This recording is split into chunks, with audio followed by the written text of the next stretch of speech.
Today our topic of discussion is insulin and other glucose lowering drug. So first of all our body have pancreas जो कि हमारी body में दो तरह के glands प्रोड्यूस करती है. First one is endocrine gland and other gland is exocrine gland.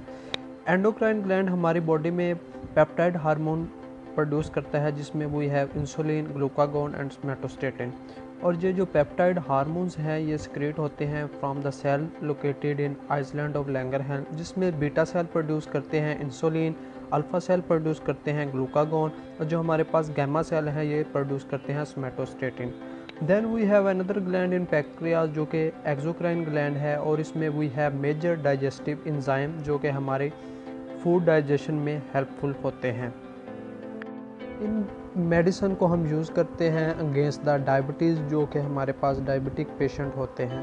Then according to American diabetic association इसकी 4 क्लासिफिकेशन है डायबिटीज़ की, यानी इसको हम मेजर 4 कैटेगरीज में डिवाइड करते हैं. So first one is according to ADA type 1 diabetes which is known as insulin dependent diabetes. Then we have type 2 diabetes and third one is gestational diabetes which is occur only during the pregnancy and it is due to the glucose intolerance between the body and it usually occur in first or third week and almost should be occur after third week or 6th week. Then इसको जो हम last types की बात करते चलें according to ADA American diabetic association, last type is diabetes due to the other cause which should be medication and genetic effect. So first type 1 diabetes की बात करें तो it is also known as insulin dependent diabetes mellitus और ये usually होती है degradation of beta cell, यानी हमारे जो बीटा सेल हैं इनमें नेक्रोसिस हो जाती है, सेल डैमेज और अब we have absolute deficiency of insulin our body. और अगर इसकी हम ट्रीटमेंट ना करें तो further we have diabetic ketoacidosis जो कि हमारे पास फर्दर मैक्रोवास्कुलर और माइक्रोवास्कुलर डिजीज़ में हो जाती है. माइक्रोवास्कुलर डिजीज़ में we have nephropathy, neuropathy and retinopathy और जो हमारे पास मैक्रोवास्कुलर डिजीज़ हैं we have chronic heart disease, stroke and peripheral vascular disease. और जो टाइप 1 डायबिटीज़ है ये मेजर 5 to 10% पॉपुलेशन में होती है और ये below the age of 30 usually occur होती है और इसकी जो सम लेटेंट फॉर्म है वो आफ्टर 30 भी हो सकती हैं और इसमें नॉट ओबीज और हम इसमें इंसुलिन इंजेक्शन को ट्रीटमेंट के लिए यूज़ करते हैं. देन जो सेकंड क्लास है जो कि टाइप 2 डायबिटीज़ है इसको हम non insulin dependent diabetes mellitus भी कहते हैं. इसमें we have relative deficiency of insulin, हमारे पास इंसुलिन की कमी हो जाती है बॉडी में जो कि इम्पेयर्ड इंसुलिन सेंसिटिविटी की वजह से भी हो सकती है और इसमें यूजली पेशेंट हमारे पास ओबीज होते हैं और इसमें हेपेटिक ग्लूकोज प्रोडक्शन इंक्रीज़ हो जाती है. इसमें जो हमारी पैंक्रियाज हैं ये रिटेन करती हैं सम बीटा सेल फंक्शन को जो कि हमारे इंसुलिन की प्रोडक्शन डिक्रीज़ होती है और इसमें एक मेजर काज ये है कि insulin resistance in our body हो जाती है जिसकी वजह से टाइप 2 डायबिटीज़ होती है और ये मेजर इफ़ेक्ट करती है 90% पॉपुलेशन को और इसमें जो एज है after 40 age maximum patient develop type 2 diabetes और इसमें we use oral agent plus insulin for the treatment of. Third type is we have gestational diabetes और इसको अगर हम डिफ़ाइन करें तो it is due to the carbohydrate intolerance with onset और first recognition during pregnancy और इसको treat करना बहुत ही ज़रूरी होता है ताकि जो हमारे पास डायबिटिक वुमेन है उसका चाइल्ड ग्रोथ बेहतर हो.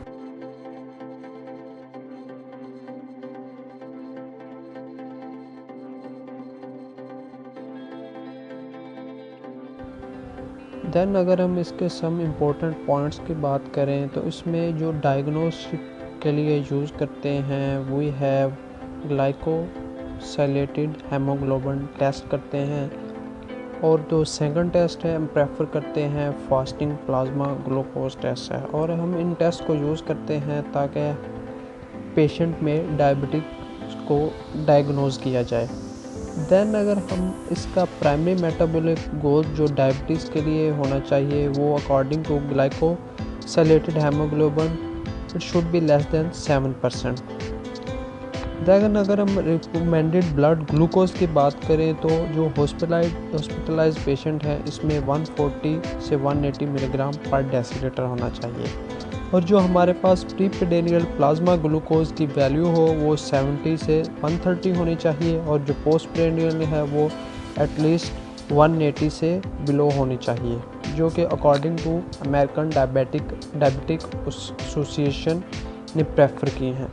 देन इसमें अगर एलडीएल की जो वैल्यू है वो बिलो 100 मिलीग्राम पर डेसीलीटर होनी चाहिए, और जो हमारे पास ट्राइग्लिसराइड लेवल है वो भी 150 मिलीग्राम पर डेसीलीटर से कम होना चाहिए। और अगर हम बात करें एचडीएलसी की, वो भी हमारे पास 40 mg पर डेसीलीटर से कम होना चाहिए। फर्दर हम अगर बात करें डायबिटीज़ के लिए जो मेडिकेशन यूज़ होती हैं, तो फॉर टाइप 1 डायबिटीज़ वो यूज़ इंसुलिन, और इसमें जो फर्स्ट इंसुलिन कैटेगराइज है वो यूज़ इंसुलिन एस्पार्ट, जो कि हमारी बॉडी में onset of action is slow as compare to other wax insulin.